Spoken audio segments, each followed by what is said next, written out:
Olá para você que está neste momento assistindo ao programa Novo Mundo com Vida.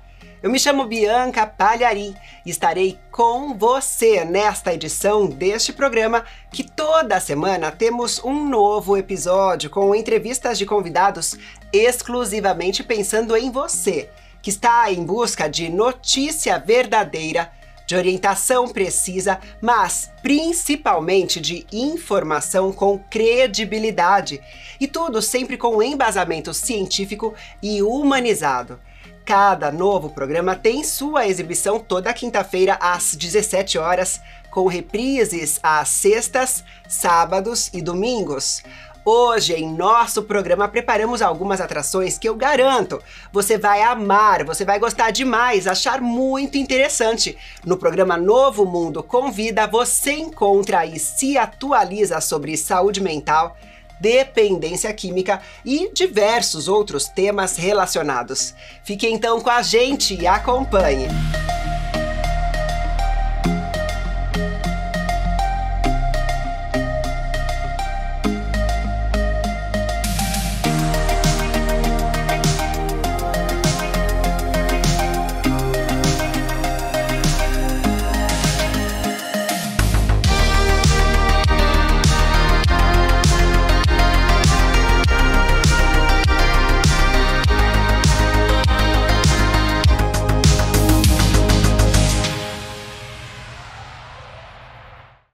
Olá, está no ar o programa Novo Mundo com Vida, trazendo sempre para você aqui informações, cuidados, você conhecendo também as atualizações sobre o mundo da dependência química, sempre com esse olhar voltado para a recuperação e para a esperança. No programa de hoje, você vai ter um bate-papo com dois especialistas que estão envolvidos há um bom tempo, há muito tempo, trabalhando ali corpo a corpo com a questão até do quanto a Cracolândia tem sido um problema na cidade de São Paulo e em outros lugares também de todo o nosso país. No bate-papo de hoje temos ela, a doutora Ana Trigo, jornalista, mestra e doutora em ciência da religião, e Alexandre Araújo, diretor e fundador da Faces e Vozes da Recuperação no Brasil. Seja muito bem-vinda, doutora Ana, tudo bem? Tudo bem, Bianca, obrigada, agradeço o convite e agradeço também a audiência do programa. Como vai, Alexandre? Tudo bem? Feliz da vida de estar com vocês hoje, é um prazer estar com a senhora doutora Ana Trigo, com você, Bianca, muito obrigado pelo convite. Poxa, é uma honra recebê-los aqui e, em especial, hoje trazendo essa temática tão cheia de conflitos e de problemas e de opiniões, de muitas emoções fortes, e eu acredito até que vocês têm muitas experiências para compartilhar com propriedade, com autoridade até de quem já viveu ali, já acompanhou processos. Doutora Ana tem um trabalho maravilhoso ali com a problemática da Cracolândia. Conta um pouquinho desse trabalho, doutora Ana. Então, Bianca, eu estou pesquisando a região, né, que se configurou de chamar de Cracolândia, né, há 10 anos, já desde 2013, foi quando eu comecei o meu mestrado, que eu busquei entender como os grupos religiosos que ali atuam podem ajudar na recuperação dos dependentes químicos. Esses grupos religiosos, eles hoje estão muito dentro da política pública do Estado, né? O programa Recomeço, ele oferece vagas em acolhimento em comunidades terapêuticas religiosas, então essa é uma parte do meu estudo no mestrado. No mestrado, eu percebi que as mulheres que estão na dependência química, elas não buscam ajuda. É comum as pessoas falarem assim, não, as mulheres elas se preocupam mais com a saúde, mais com o cuidado de si, né? Mas a rua muda essa equação.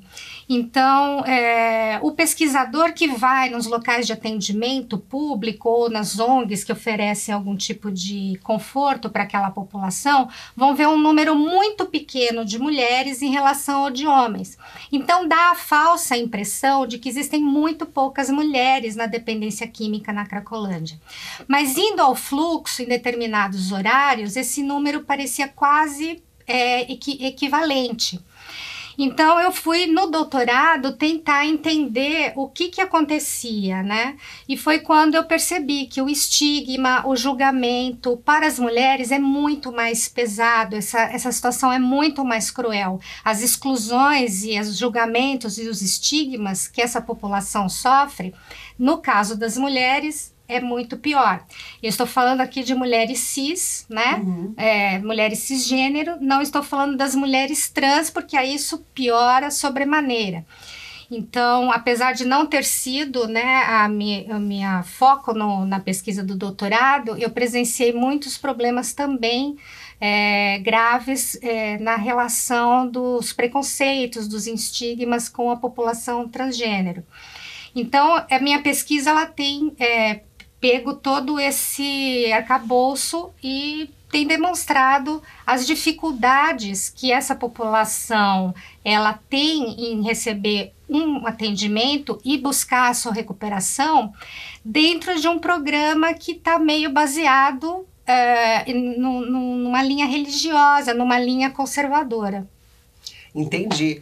Até é um briefing para você entender qual o tópico de abrangência do trabalho da doutora Ana Trigo. E é a mesma pergunta também que eu quero saber sobre o trabalho do Alexandre, como é que surgiu o Faces e Vozes da Recuperação no Brasil na tua vida, Alexandre? Eu, primeiramente, fico entusiasmado com a doutora Ana Trigo, porque fala com evidências, né, com pesquisa, e é muito legal falar com dados de realidade, né? Bom, eu sou Alexandre Araújo, eu estou em recuperação a longo prazo, isso quer dizer que eu não faço uso de álcool e outras drogas já há 33 anos. Eu estou em recuperação. A minha formação é em filosofia, eu também sou pós-graduado em dependência química, enfim, tenho uma trajetória já nessa área de dependência química. E hoje eu dedico a minha vida a dar um rosto e uma voz às pessoas em recuperação, porque milhares de pessoas hoje se recuperam, milhares de pessoas transformam suas vidas e isso não é de conhecimento público. E acaba afetando a outra ponta que a doutora Ana Trigo está falando muito bem, que é o estigma, o preconceito, de que como essa situação insolúvel. E tem solução, sim. Histórias de pessoas em recuperação são milhares e precisam ser contadas, precisam ser ditas, para que as pessoas saibam que histórias de superação têm o poder de mudar vidas. Eu fico muito entusiasmado quando a senhora fala sobre as mulheres, que é pouco, que estão ali, porque realmente o peso é muito grande. E essa foi a minha preocupação, né? Porque quando eu comecei a entrar em recuperação, tinha uma coisa, uma crença popular de que as pessoas tinham que chegar no fundo do poço. Ele precisa para chegar no fundo do poço para tomar vergonha, para mudar de vida, ele precisa sentir água batendo no pescoço para... E hoje, você chegar num fundo de poço pode ser um transtorno mental, um assassinato, um filho ser adotado pelo crime organizado, enfim, várias coisas. E nós temos técnicas científicas, nós temos centros de tratamento como a Novo Mundo, que brilhantemente organiza esse programa, que apresentam soluções, tem técnicas, tem maneiras da gente lidar com essas situações. Então, eu me fundei o Faces e Vozes, um braço de uma entidade internacional, Faces and the Voices of Recovery, que hoje tem braços no Canadá, na África do Sul, na Inglaterra, com sede nos Estados Unidos. Fundamos aqui no Brasil para que nós, pessoas em recuperação, possamos fazer parte da solução do problema. E você vê quanto que isso é maravilhoso, porque traz uma abordagem que é essencialmente prática e de levar essa esperança, esse caminho, essa solução para coisas que podem até parecer que não tem solução. E a doutora Ana tem um trabalho que é tão, assim, cheio de histórias, e eu me lembro da palestra que eu assisti da senhora, muito, muito intensa, muito forte, e em alguns momentos ali eu precisei respirar fundo para não chorar. Então mexe com a gente. E aí me chamou a atenção de como que você, não exatamente passando por isso, como você se envolveu com essa história, com essas histórias diversas ali na Cracolândia. O que te chamou a atenção? O que te despertou para isso? Foi em 2012, como eu sou jornalista, eu fui contratada para ser coordenadora de comunicação da Secretaria de Desenvolvimento Social do Estado. Naquele ano houve uma ação na Cracolândia que foi muito truculenta. O Estado, inclusive, chegou a ser notificado na ONU pela violência daquela ação. Naquele momento, o governador Alckmin decidiu, então, que o Estado também faria uma atuação direta junto àquele público, e que foi coordenado pela Secretaria de Desenvolvimento Social. Foi feito um convênio com uma associação da Igreja Católica chamada Associação Missão Belém, para acolhimento, abordagem e acolhimento dos dependentes químicos da Cracolândia. Esse convênio ele não foi renovado. O secretário ele não foi renovado depois, durante um ano, e o governo criou o programa Recomeço, mas sempre a partir daquela abordagem um pouco com aquele viés religioso. Como aquilo me chamou muita atenção, né, porque eu vi de fato que as pessoas tinham um interesse em buscar ajuda, porque a gente tem essa visão equivocada de que as pessoas que estão na Cracolândia, elas não têm condições mais de decidir por si, elas estão completamente desestruturadas, o Estado precisa tutelar isso, fazer uma internação compulsória, alguma coisa nesse sentido. Mas essa interação desses grupos religiosos ali flui de outra maneira, porque como eles encaram aquelas pessoas como seres humanos, né, não veem como bandidos, como criminosos, essa interação acontece um pouco de uma maneira mais tranquila, mais fácil. Isso me chamou muito a atenção, por isso que eu decidi fazer uma pesquisa de mestrado para entender como é que era esse trabalho, né?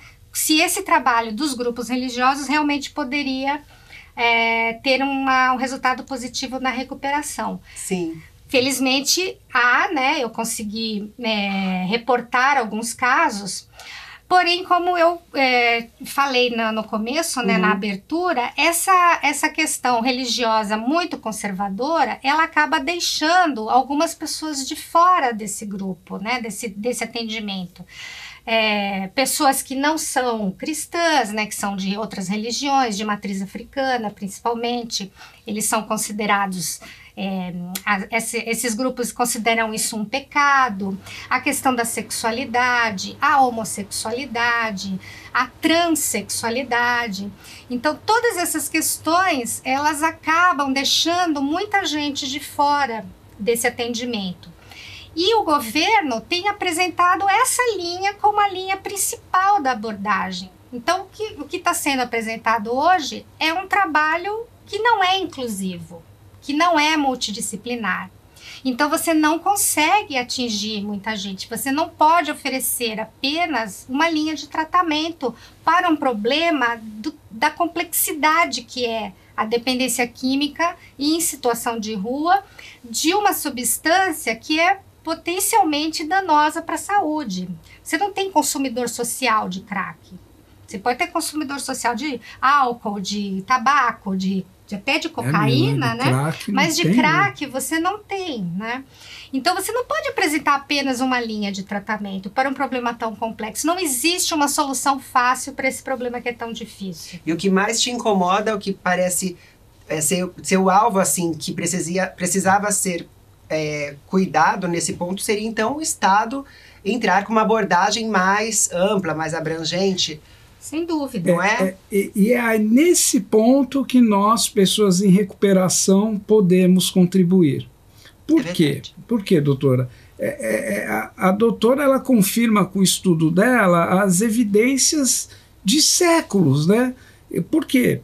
Nós estamos lidando com uma doença crônica. A ciência, ela conseguiu resolver ao longo da história várias doenças, né? A tuberculose, a cólera, hoje alguns cânceres, né? Você consegue tratar e com isso prolongou a vida das pessoas. Agora, a doença crônica, ela não tem uma solução, não tem uma bala de prata, né? Que você fala, é isso. Então você tem que tomar medidas de políticas públicas abrangentes para minimizar o problema. Então, tudo funciona e nada funciona. igreja funciona, Saravá funciona, 12 Passos funciona, psicanálise funciona, psicólogo funciona, se a pessoa ficar.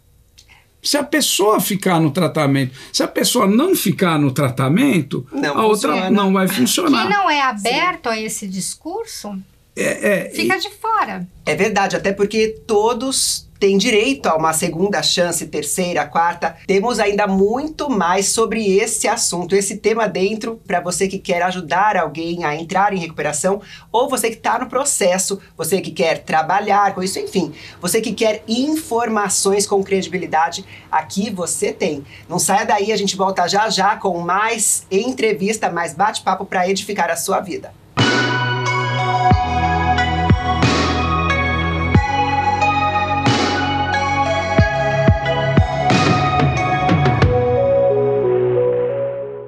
Olá, tudo bem? Sejam bem-vindos! Hoje vamos falar sobre reinserção social. Algo que você talvez já tenha escutado, mas um pouco diferente. Claro, ela é acoplada a um sistema de ressocialização, de experiência, de uma jornada e imersão do nosso paciente dentro do nosso método e da nossa filosofia de trabalho.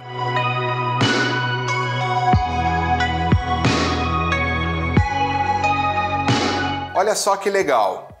Eu quero trazer para você um exemplo prático do que acontece aqui. Pacientes, famílias nos procuram com um tempo de tratamento, com uma expectativa de em quanto tempo a recuperação vai acontecer. E é aí que nós temos a chave, a inovação, algo diferente. É claro, nós conseguimos, como eu disse, acoplar um sistema de abstinência, de repertório de sobriedade junto ao que se dizia antigamente sobre a ressocialização. Mas por que não fazer tudo junto, ao mesmo tempo, muito bem costurado? Reinserção social é repertório. Por isso que eu gosto muito dessa palavra, experiência, imersão, trazer ao paciente opções, capilarizar o seu dia a dia, a sua rotina, o seu cronograma. Nós fazemos isso aqui.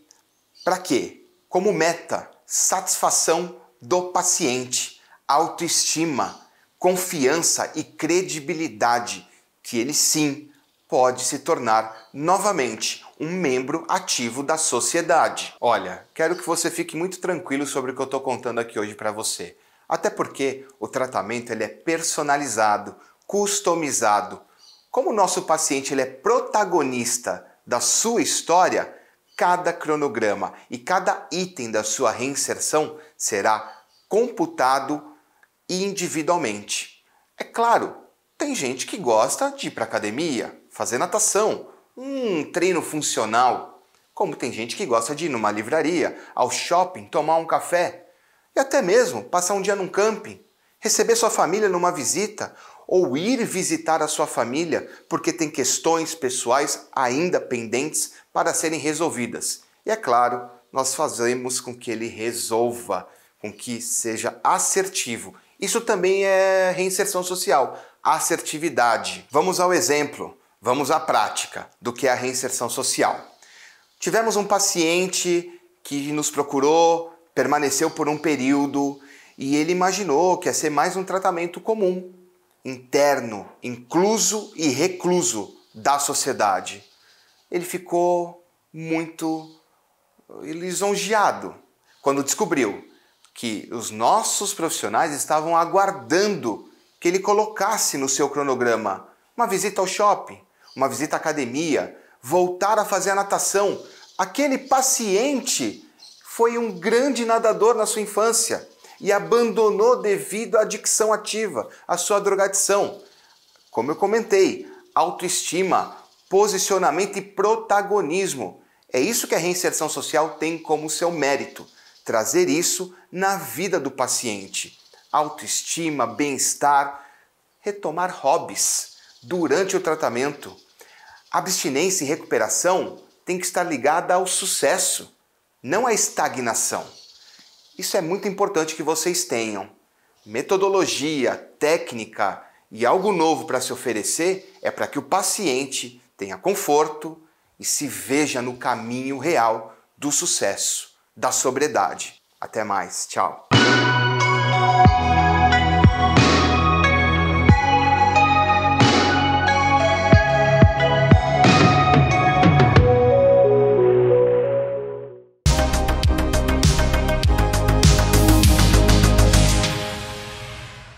Com mais de 13 anos de experiência, atendendo e tratando doenças relacionadas à saúde mental, ao alcoolismo e à dependência química, é parte de nossa missão garantir o bem-estar de nossos pacientes. Estamos localizados na cidade de Cabreúva, em uma agradável e segura área arborizada. No Hospital Rumo Certo, temos a missão de salvar vidas e a vocação de ajudar a recomeçar.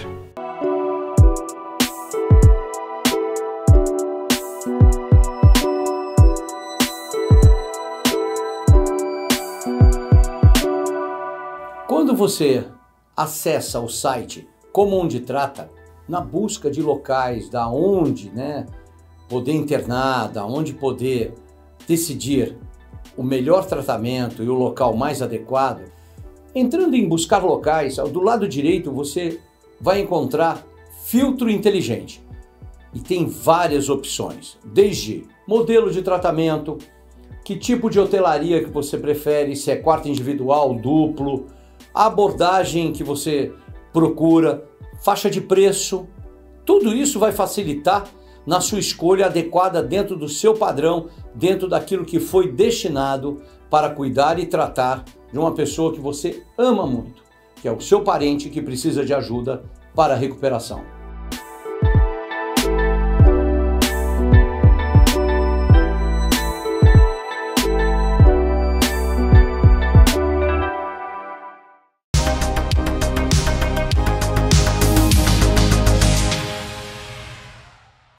Continuamos com o programa Novo Mundo com Vida. Você está aqui curtindo um bate-papo que é esclarecedor, de um tema que é intenso, cheio de emoções e também com todo tipo de vertentes, todo tipo de pensamento. Recebemos aqui a doutora Ana Trigo, que tem um trabalho maravilhoso ali de estudo, de pesquisa com dados, com informações que ajudam até a ter um norte, e também o Alexandre Araújo do Faces e Vozes da Recuperação no Brasil. E nesse bate-papo aqui nos bastidores, estávamos falando sobre a questão, a problemática da Cracolândia, que é delicado, porque ao mesmo tempo em que essas comunidades que recebem os indivíduos, elas têm também suas diretrizes dentro, assim, da Bíblia, né, que é o livro sagrado que eles acreditam, assim como cada religião vai ter sua escritura sagrada que norteia os princípios ali básicos. E até me chama a atenção, naquela palestra sua mesmo, né, eu fiquei bem impactada por essa questão. Não pareceu que você estava exatamente criticando as instituições, e sim a questão mesmo de ter algo para atingir, para ajudar essas pessoas, né? Então, como que você vê essa questão? É verdade, Bianca. É assim, durante a minha pesquisa na Cracolândia, mesmo no território de uso, não teve um dia que eu não vi uma pessoa de algum grupo religioso ou voluntário que não estivesse ali levando algum tipo de conforto para aquela população, ou um agasalho, ou até mesmo um abraço, porque eles, como eu falei, né, eles são as pessoas que enxergam naqueles indivíduos seres humanos, né? O fato é o seguinte, é que o Estado ele está criando uma rede inadequada de atendimento.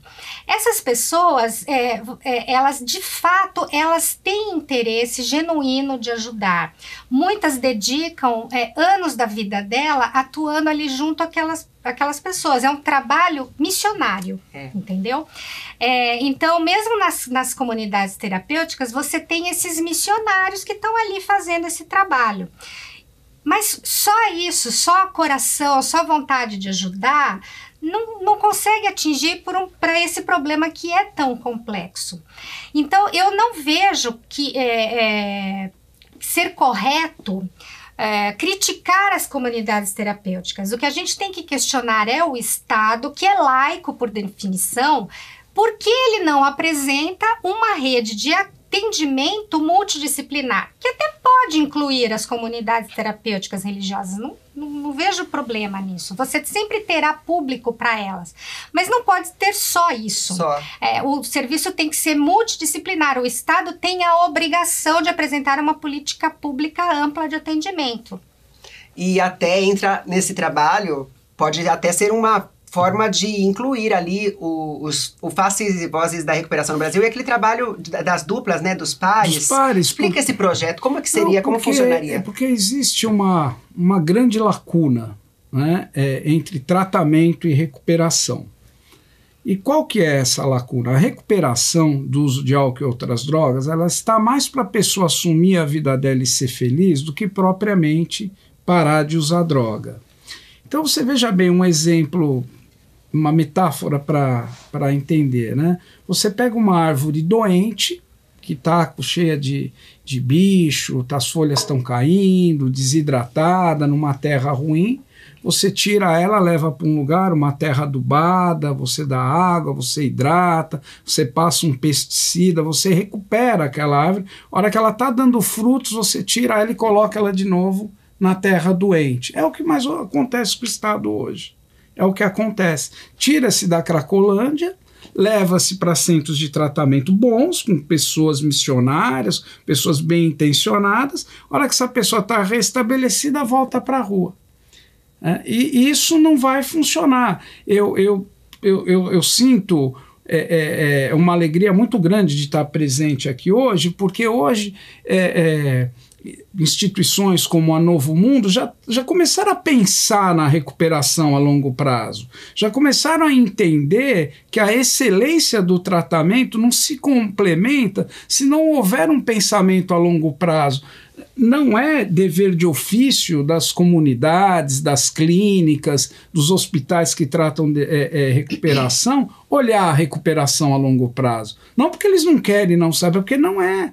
A comunidade, o hospital, ele tem o papel de restabelecer o indivíduo, de trazer ele para a realidade psíquica, estabilizar ele psiquicamente, fazer um bom diagnóstico, alimentar ele, fazer com que ele aprenda sobre o problema que ele tem, a patologia que ele tem, fazer diagnóstico de comorbidade. Ponto. Dali para frente é outra responsabilidade. É entender o que esse indivíduo precisa. Você pegar uma pessoa que tem convênio médico, que tem apoio da família, que tem acesso ao ensino, ao mercado de trabalho, é um modelo de recuperação. Na outra ponta, você tem o que não tem moradia, que não tem assistência médica, muitos não têm documentos, que é uma grande maioria. Então a recuperação ela se manifesta de várias formas. E é esse olhar que eu concordo, doutora Ana, que realmente o Estado precisa olhar com equipes multidisciplinares, treinadas, e o Faces e Vozes propõe a criação do trabalho de pares, treinar pessoas para lidar com essas minuciosidades. Atendimento, ele não existe. Você não tem nenhum trabalho preventivo para evitar que a pessoa caia na Cracolândia, porque essa pessoa ela trilha um caminho longo de dependência química. De anos, e muitas às vezes parecido, não é, doutora? De coisas que só muda o endereço, como dizem, né? Só muda o endereço. De anos e às vezes décadas. Essa pessoa ela foi levada para vários tipos de atendimentos públicos pela família dela. E não acende uma luz amarela em lugar nenhum para se instalar um protocolo de prevenção, de acolhimento dessa família, para que essa pessoa ela não caia lá na Cracolândia.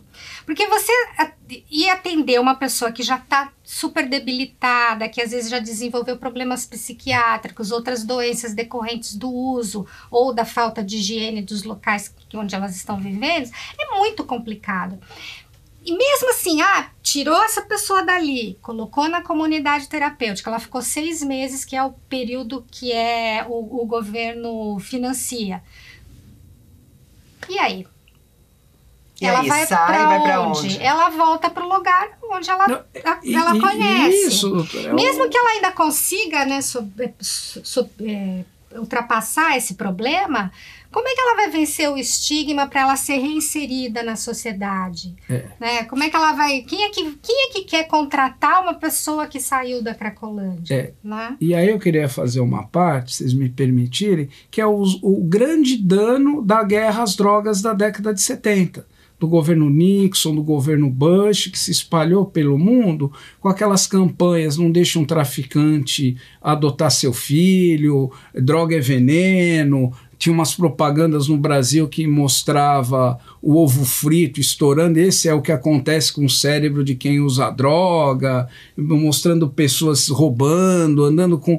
O que aconteceu? Isso não tratou o problema, não tratou, não diminuiu, não tem estatística nenhuma que mostra índice de melhoras, e só honorou o dependente químico, porque o traficante está andando de iate, o traficante está aí. Você viu, outro dia pegaram um avião de uma igreja no Belém com 300 quilos de maconha, cocaína em avião da FAB, uma série de outras coisas aí que acontecem, que você vê que o traficante, ele tá não está sujeito... Tá no poder, né? Ele tá em outras esferas, que não é o nosso papel. Isso aí quem tem que cuidar é a justiça, a polícia. Mas o que eu quero dizer é que o fruto dessa guerra às drogas acabou onerando nós, dependentes químicos, que ficamos estigmatizados como destruidores de família, como pessoas que não aceitam tratamento, como pessoas que enganam. E isso não é verdade. Pessoas se recuperam, pessoas se... Olha, só para concluir, não existe. Eu coloco a minha mão no fogo aqui.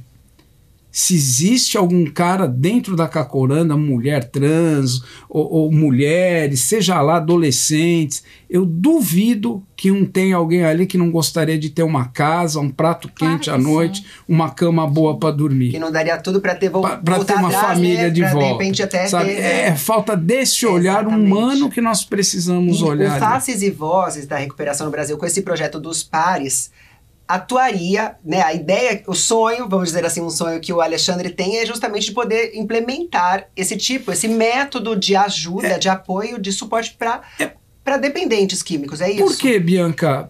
Porque nós tivemos nós tivemos um programa aqui chamado Braços Abertos. Foi um bom programa, mas qual foi o maior pecado do Braços Abertos? Indicação política. Eles colocavam agentes de saúde que eram primos, que eram cunhados, que eram indicações de... Não sabia nada de nada.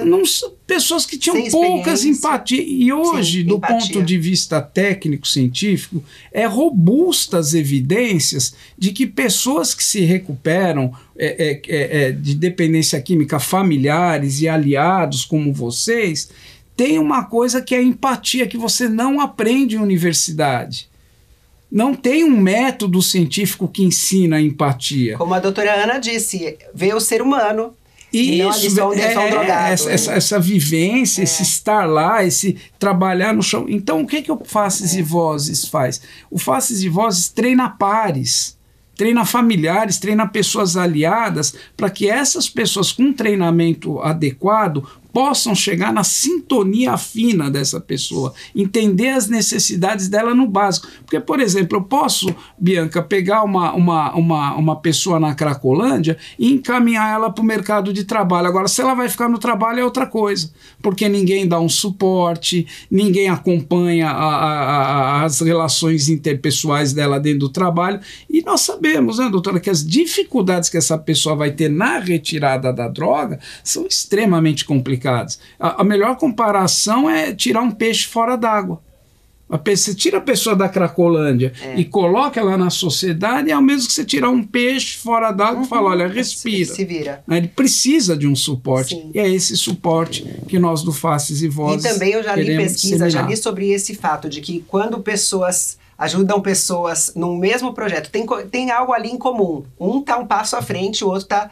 É como até o sistema do padrinho e do afilhado no Narcóticos Anônimos.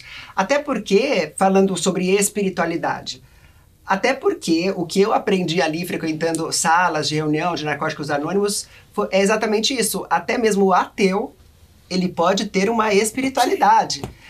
O fato de ser ateu não necessariamente, não priva ele de ter uma espiritualidade ativa, porque daí o ateu ele pode olhar para outras pessoas e falar, é isso aqui, é o meu propósito, é uma coisa maior que eu. Essas pessoas que eu quero ajudar, isso é maior que eu, né? Então é sempre uma força maior que eu, um poder maior do que eu, Né? Então esse poder ele me ajuda a manter a sanidade, a querer ir atrás da sanidade. A espiritualidade ela já é considerada cientificamente por algumas linhas como uma boa ferramenta de recuperação. A gente vê isso não apenas ali no ambiente da Cracolândia, mas você vê em presídios e até mesmo em hospitais. É consagrado, né? A doutora Ana tem uma história pitoresca, que eu peguei essa história dela já para mim, para citar nas palestras, né? Mas eu dou crédito, tá? Eu dou crédito. Que ela vou deixar para que ela conte sobre uma jornalista que estava com medo de sair do carro para fazer a entrevista, né? E aí depois o desdobrar que vai bem ao encontro do que nós então estamos conversando. Gente, por favor. Foi bem interessante. Quando eu trabalhava na Secretaria de Desenvolvimento Social, quando foi o primeiro dia de atuação do convênio com a Missão Belém, a gente amanheceu, eu e o secretário da época, o secretário Rodrigo Garcia, ex-governador do estado, nós amanhecemos ali na região, na frente da Sala São Paulo, sei lá, umas 4:30 da manhã. E quando eu cheguei lá, estava a imprensa do mundo inteiro, né? Porque, como eu expliquei anteriormente, aquela ação de 2012 foi muito ruim, né? Foi muito violenta. E aí uma jornalista de TV, ela até agora apresenta telejornal, não preciso falar o nome dela, mas é uma situação curiosa. Ela estava dentro da viatura da TV, me chamou e falou assim, Ana, vem aqui. Tô com medo, não quero descer. Eles são... o cheiro é ruim, não quero descer. Falei, olha, não tem problema, eles não são perigosos, né? São pessoas que estão doentes, precisando de ajuda, não se preocupa, né? Você fica comigo? Eu falei, fico, não tem problema, né? Aí ela assim do meu lado, quando pararam as combis, né? Para levar o pessoal para as casas da Missão Belém, e começou a fazer aquela fila de gente entrando nas combis, ela entrou em surto, ela falou assim, nossa, aí ela ia lá na fila, abraçava, já não se preocupava se a pessoa não tinha tomado banho, mas... Foi só com você lá, aqueles 5 minutos. Ela assim, nossa, confia, porque realmente teve uma mudança de imagem ali, né, a gente saiu de uma violência policial para um acolhimento de fato, né? E ela mesma conseguiu enxergar ali o ser humano. Então, a imprensa ficou muito impressionada, mas ela ficou muito emocionada, e ela ia lá, abraçava, pegava na mão, a pessoa falava assim, confia que vai dar tudo certo, não sei o quê. O nome disso é empatia, e isso não se ensina em faculdade. É verdade. E é disso que nós, do Faces e Vozes, queremos nos dedicar a criar essa cultura através dos pares, através de pessoas que nessa jornalista, como você, Bianca, como a doutora Ana, para que nós possamos atingir essas pessoas nas necessidades mais básicas e criar redes de apoio para que a pessoa em qualquer lugar da cidade possa ter ajuda. Nós teremos que funcionar que nem uma teia de aranha, que em qualquer lugar que essa pessoa chegasse, que ali a mosca para aqui, a aranha sente aqui, treme, né? Nós teremos que criar essa rede para que a pessoa pudesse saber que ela não está sozinha, porque nossa rede é muito grande. Nós temos assistentes sociais, nós temos as redes dos grupos anônimos, nós temos as redes religiosas. Sim. Nós temos Ou seja, encontrar uma pessoa que ia cair como uma luva, encaixar como uma luva. Mas essa rede ela não é concatenada. Sim. Então, se as pessoas dos tratamentos, por exemplo, vamos pegar o Centro de Tratamento Novo Mundo, soltou essa pessoa para uma comunidade de recuperação. Aonde essa pessoa for, ela pode acessar alguém em recuperação, alguém está pronto ali. Então, acho que essa seria uma pessoa treinada para lidar com os desafios que acontecem ao longo do essa rede é que o Faces e Vozes se propõe a começar a construir um trabalho difícil, árduo, mas nós estamos começando, né? Você vê quanto aprendizado, crescimento. E aqui no nosso programa levamos a sério o tema da dependência química. A Novo Mundo Convida hoje recebe 2 autoridades nesse assunto e é por isso que você não pode sair daí. Vamos para um rápido intervalo e voltamos já já. Sempre me perguntam, doutor, preciso internar minha filha. Doutor, meu filho não quer tratamento. Doutor, eu quero que meu filho não saia da clínica. Tem alguma possibilidade? Nesse contexto, sempre me perguntam, eu posso internar meu filho? De que forma? Pode ser involuntário, voluntário? Eu não quero que ele saia do tratamento. Como é que eu faço judicialmente para mantê-lo naquela situação? Consequentemente, a pergunta que eu mais recebo no escritório: para internar, eu preciso interditar? E é sobre isso que nós vamos falar hoje.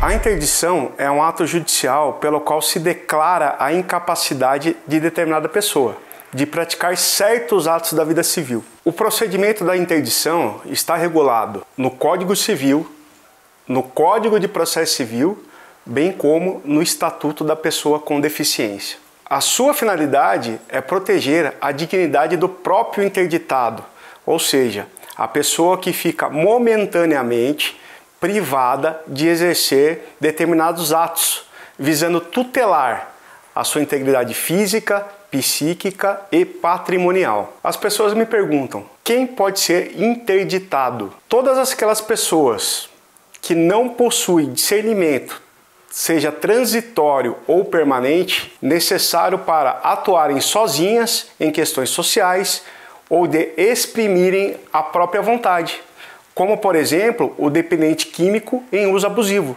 Verificada a necessidade da interdição, quem pode propor a ação? O Código Civil estabelece que a interdição pode ser promovida pelo cônjuge, pelo companheiro, parentes, pelos representantes de entidades em que se encontra acolhido, abrigado ou interditando, bem como pelo Ministério Público. Declarada a interdição, surge uma figura muito importante, a do curador. O curador irá cuidar da segurança da pessoa interditada, dos seus bens e ainda deverá anualmente prestar conta do patrimônio do interditado, proteger, orientar, responsabilizar-se pela pessoa declarada incapaz. Existem dois tipos de interdição: a interdição total, absoluta, e a interdição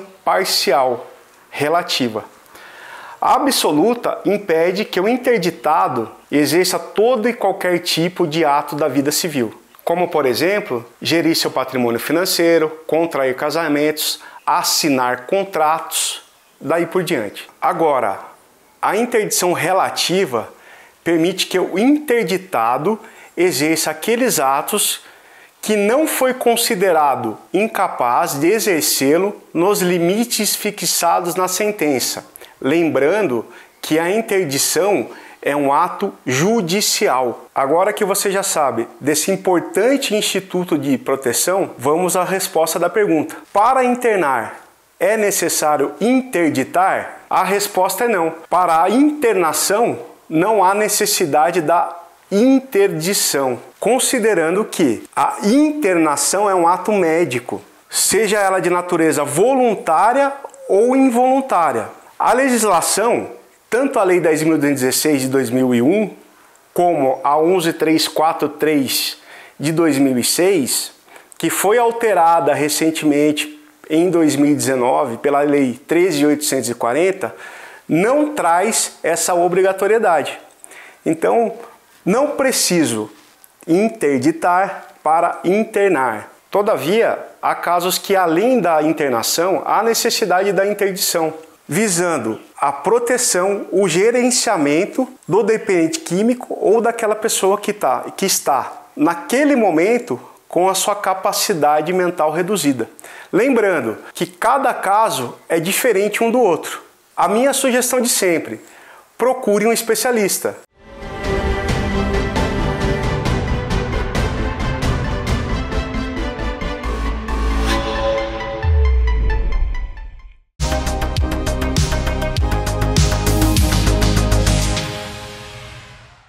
A Clínica Elimos apresenta o amor de verdade no nosso ambiente de tratamento. Acreditamos que o amor e a ciência juntos são capazes de transformar o indivíduo e proporcionar uma vida boa de ser vivida.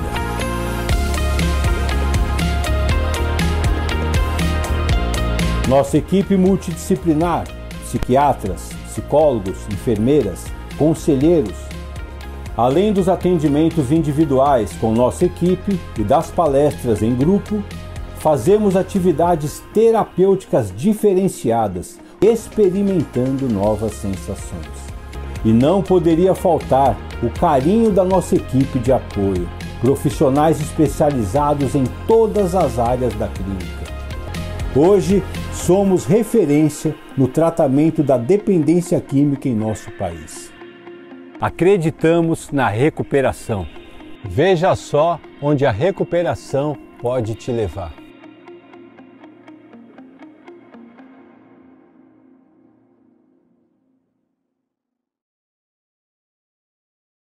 Com mais de 13 anos de experiência tratando doenças relacionadas à saúde mental, dependência química e alcoolismo, contamos com um ambiente confortável, seguro e metodologia avançada. Estamos localizados na cidade de Cabreúva, em uma agradável área arborizada. No Hospital Rumo Certo, temos a missão de salvar vidas e a vocação de ajudar a recomeçar.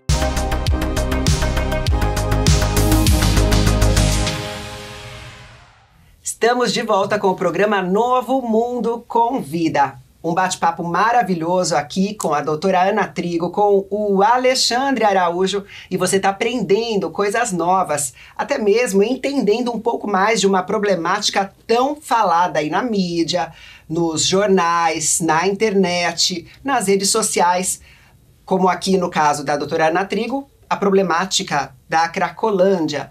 Diante até dos desafios que você consegue visualizar, até pela experiência, pelas pesquisas, o estado atual do que está hoje, do ponto em que está hoje, se fosse para chegar onde você acredita que seria o ideal para ajudar essas pessoas, como seria o caminho a percorrer? É um caminho muito longo a ponto de a gente até desanimar, porque tem isso, né? Quando é tão longo a gente até desanima. Agora, se são pequenos passos possíveis...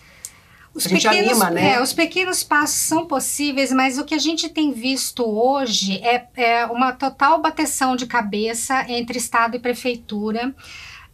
Você vê tentativas de deslocamento da Cracolândia de outros lugares, de espalhamento, aí depois fala, não, vamos reunir de novo. Assim, a impressão que dá é que não existe nenhum planejamento, não existe um trabalho pensado, alguma coisa que é estudada, pensada para atender aquele público e também atender os munícipes, porque todo mundo sofre com a Cracolândia, não são apenas os dependentes químicos, né?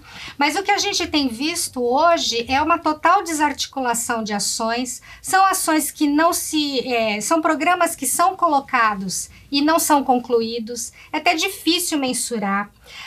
O que demonstra que a assistência social, não só em São Paulo, mas no Brasil, ela é uma coisa provisória, ela é como se fosse um pronto-socorro.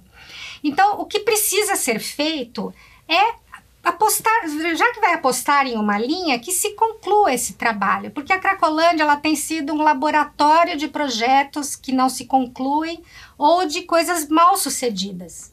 E todo mundo, a cidade está sofrendo muito com isso. Está se investindo dinheiro e não se consegue uma solução minimamente positiva. E é complicado. Muda prefeito, muda governo. Às vezes na mesma gestão o programa muda. Então você não consegue nem mensurar resultados, né? E nisso me faz aqui muito sentido, faz sentido a fala do Alexandre quando ele fala da empatia do lado de quem já esteve ali caminhando, como essas pessoas que estão hoje na dependência química ativa. Então seriam aqueles que estão em recuperação, ajudando, acolhendo e mostrando, eu tô aqui, eu existo. Porque isso seria um caminho para o teu estado assim desejado, para o que você pensa como o seu sonho, o que seria. Qual o caminho, Alexandre? É um caminho também tão longo? Eu vou só acrescentar o que a doutora Ana disse, porque o que acontece é que o foco só é tratamento e já não está mais funcionando. Então tira, põe na clínica, põe no ambulatório, do ambulatório põe no hospital, do hospital volta para Cracolândia. Só tratamento. E o caminho, se for apostar umas fichas, e eu concordo, é olhar as experiências de recuperação no mundo, com as pessoas bem-sucedidas, com as pessoas que estão se superando. E para isso nós precisamos o quê? De uma ampla campanha de imprensa, televisão, a imprensa falada, escrita, televisada, divulgando pessoas em recuperação, artistas em recuperação, iniciativas como essa, fenomenal, de usar esse espaço na imprensa para divulgar pessoas em recuperação, valorizar trabalhos científicos de recuperação, formação de profissionais em curso de pares, intercâmbios com outros movimentos de recuperação, enfim, uma série de ações que possam mostrar para a sociedade que recuperação existe, é uma realidade, que centenas de pessoas mudam de vida. Você vê, você pega pessoas como aquele ator, o de olho azul, como é que é o nome dele? O Casagrande, o Fábio Assunção, né? A ampla divulgação da dependência. Olha, pegaram na rua, estava caído, estava bem. E hoje em recuperação não se dá a mesma evidência para as pessoas. Então, e eu volto a repetir, histórias de superação têm o poder de mudar vidas. Então, eu creio e eu concordo com a doutora que nós temos que apostar uma ficha numa nova maneira de olhar a dependência. Esse caminho seria muito longo ou você acredita que seria possível se alguém pegasse ali firme? Eu acredito que seria a médio prazo, porque é uma mudança de cultura, né? É uma mudança, é um paradigma de um olhar para tratamento para uma cultura de recuperação. O olhar é focado, o social é focado no tratamento. Nós precisávamos mudar essa percepção para uma cultura de recuperação, de tratamento e recuperação. E também mudar a percepção de que o dependente químico é um criminoso, né? Ele não é um criminoso, ele é uma pessoa doente que precisa de ajuda, né? E precisa de uma ajuda multidisciplinar. Porque você não consegue pegar, vou pegar esse projeto aqui e vou espalhar para todo mundo. Não. Cada um tem uma história, uma forma de se desenvolver dentro da sua busca pela recuperação. Então, é um trabalho complicado, é um trabalho difícil, mas ele é um trabalho possível, desde que haja boa vontade, desde que haja uma vontade política e desde que se realmente construa uma política pública de fato, não uma coisa provisória, uma coisa que a qualquer momento muda, a qualquer momento vai acabar. E você não consegue resolver uma situação e nem dar uma resposta para aquelas pessoas que precisam, nem para a sociedade como um todo. É verdade. Olha, quero agradecer imensamente a presença de vocês dois aqui no nosso programa, até porque nos toca, nos comove. O fato de vocês podiam estar trabalhando com qualquer coisa que quisessem, mas arde no coração essa chama para ajudar pessoas, como até um propósito, né? O que mais parece para mim é um senso de propósito maior. E muito obrigada pela dedicação, porque eu imagino que não é nada fácil. Voltem mais vezes para compartilhar novidades e quem sabe até novas etapas dos projetos que vocês têm. Eu tenho certeza que vai, até com esse programa a gente tem como mostrar para muitas pessoas, você pode compartilhar, você que está assistindo, pode compartilhar ali com pessoas que são autoridade, quem sabe chama aqui a doutora Ana Trigo para uma conversa, chama até o Alexandre para desenvolver um projeto, ainda que num piloto, né? Porque é assim que as coisas podem talvez acontecer, começar num formato piloto ali, né, com poucas pessoas e daí dando certo, vai expandindo. Mas parabéns, obrigada pela entrevista, parabéns pela garra, pela determinação, por essa boa vontade maravilhosa. E eu peço que vocês deixem uma mensagem, um recado para nosso telespectador, doutora Ana. Obrigada, eu agradeço novamente o convite, agradeço a audiência e digo que pela minha experiência a recuperação é possível, o Alexandre está aqui, pode falar também, mas eu vi casos de recuperação, mas há uma necessidade premente e urgente de uma vontade política, de implementação de uma política de fato abrangente e principalmente inclusiva. Maravilhosa, oh, meu Deus, peraí. Maravilhosa. Alexandre, por favor. Eu queria agradecer ao Centro de Tratamento Novo Mundo pela oportunidade, pelo programa, toda a equipe técnica, a produção, muito grato por vocês aceitarem pessoas em recuperação. Parafrasear a doutora, né, quando ela diz da recuperação, que nós não somos pessoas ruins tentando ser boas, nós somos pessoas doentes que precisamos de tratamento e recuperação. E uma frase que eu queria deixar para os familiares, amigos e você que está em recuperação ou com problema nos ouvindo, que é usada pelas pessoas em recuperação no mundo todo, que diz assim: somos anjos de uma asa só e só podemos voar abraçado uns aos outros, né? Então, fazer o que a gente está fazendo aqui, se abraçando e tentando voar para a liberdade, para uma vida plena. Obrigado pela participação. O programa Novo Mundo Convida acredita exatamente nisso. A saúde mental importa sim. E aqui você recebe essas informações com credibilidade, com responsabilidade e de uma forma única. Compartilhe, curta, se inscreva também no nosso canal. Já temos um canal no YouTube. Também estamos com redes sociais aí, Instagram, Facebook, enfim. Procure, curta, comente, compartilhe, fale desse projeto para também compartilhar ainda mais essa mensagem de recuperação. Obrigada pela sua companhia. Até a próxima. Se cuide. Tchau, tchau.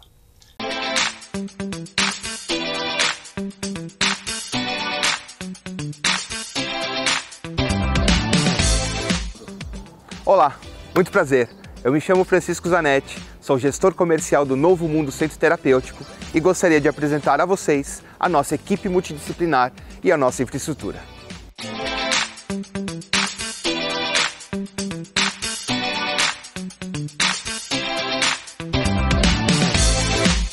Eu sou Ana Lisboa, Master Coach de Vida e Carreira, consultora de RH e especialista em empregabilidade.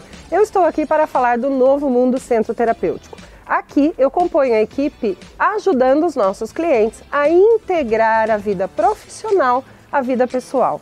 Olá, eu sou a Arnandra Bill, enfermeira pós-graduada em saúde mental e trabalho no Novo Mundo Centro Terapêutico. Meu nome é Marília Alckmin e eu sou psicóloga pós-graduada em dependência química. O paciente que procura o Novo Mundo Centro Terapêutico, ele sim vai fazer a desintoxicação e sua reabilitação, mas também a reinserção social. Seu home office, atividades externas acompanhados por profissional qualificado e especializado. Olá, sou Daiana Camargo, professora do estúdio Priscila Gonçalves, parceria com o Novo Mundo Centro Terapêutico. Sou Fabiana Roldan, trabalho no Novo Mundo Centro Terapêutico, desenvolvo o papel de concierge, atendendo todas as demandas dos nossos pacientes e familiares.